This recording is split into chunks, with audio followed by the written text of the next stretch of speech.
Hello, everybody. Today, your assignment is an exit ticket that is answering questions over this PDF document. It's a PDF of some PowerPoint slides that have been used before. And so we're going to talk about what is the early history of Judaism. And like I said, the exit ticket for today goes directly along with this. So use this to answer the questions. So etymology, in case you're curious, etymology is like talking about how like words kind of like form and the history of words. So Hebrews refer to the tribe of Abraham, the patriarch, a male leader, sometimes called Pa, of the Jewish religion. The name Hebrew may come from one of Abraham's ancestors, Aber, a distant grandson of Noah. Some historians also think the name Hebrew may come from the word Iber, which means to cross over, because Abraham led the Hebrew tribe across the Euphrates River to get to the land of Canaan. Between 2000 BCE and 1500 BCE, Hebrews appear in the city of Ur in Sumer. I cannot speak today. They appear in the city of Ur in Sumer. Hebrews are ancestors of the Israelites and Jews.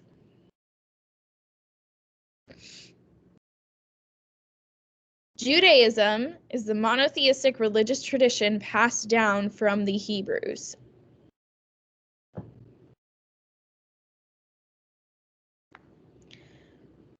So, from Mesopotamia to Canaan.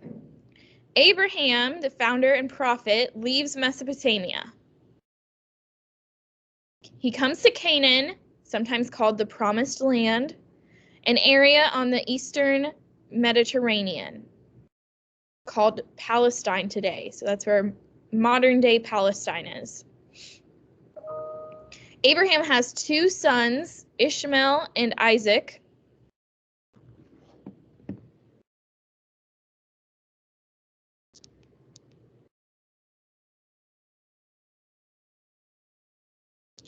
And Isaac has two sons, Esau and Jacob, also known as Israel.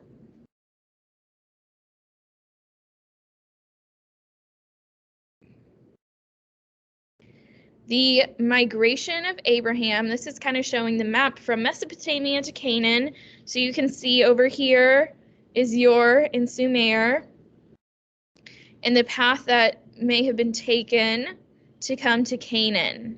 So this is Canaan over here.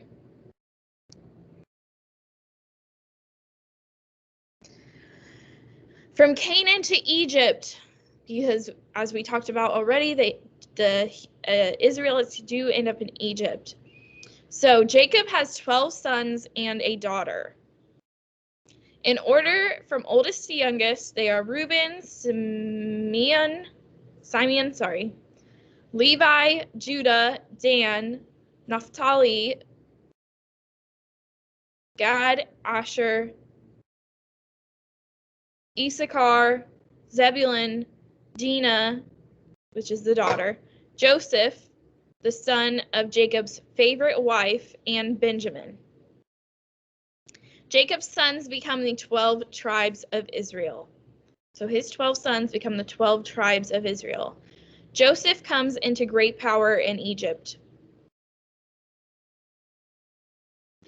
Isaac, his family, and followers come to Egypt to escape famine in Canaan.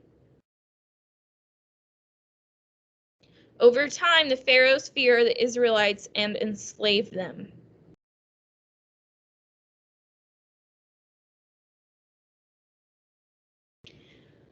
So now we have the Exodus. The Pharaoh during Exodus is Moses encounters God in form of a burning bush, Moses is told to lead the Israelites from Egypt. The 10 plagues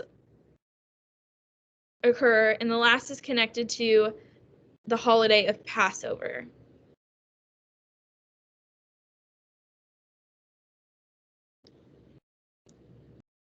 This happens at Mount Sinai, where the whole burning bush and all of that is. And so then you have the 10 Commandments,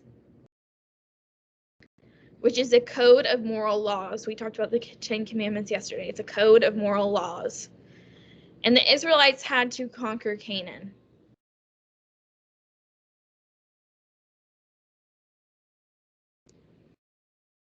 So around 925 BC, the 12 tribes split into two kingdoms. They split into two kingdoms, the northern kingdom and the southern kingdom. So the northern kingdom is 10 tribes called Israel. And in 722 BC, the Assyrians capture Israel, and the 10 tribes scattered. The southern kingdom is 2 tribes called Judah, or Jerusalem. Judah becomes known as the Jews. In 586, Babylon captures Judah. When Babylon is defeated, the Jews return home. And so we have our vocabulary word diaspora, the scattering of Jews outside of Israel and Judah. So because they were conquered, they scattered outside of those places. And this is kind of showing that the Jewish migration after AD 70.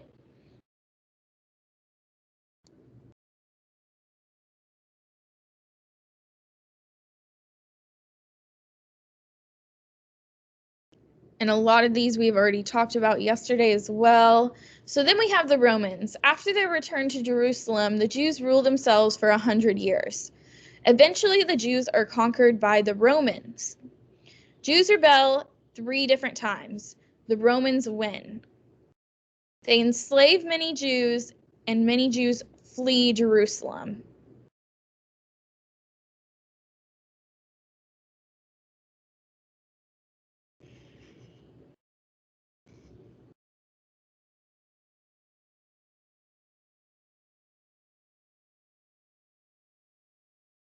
And so we have modern Israel.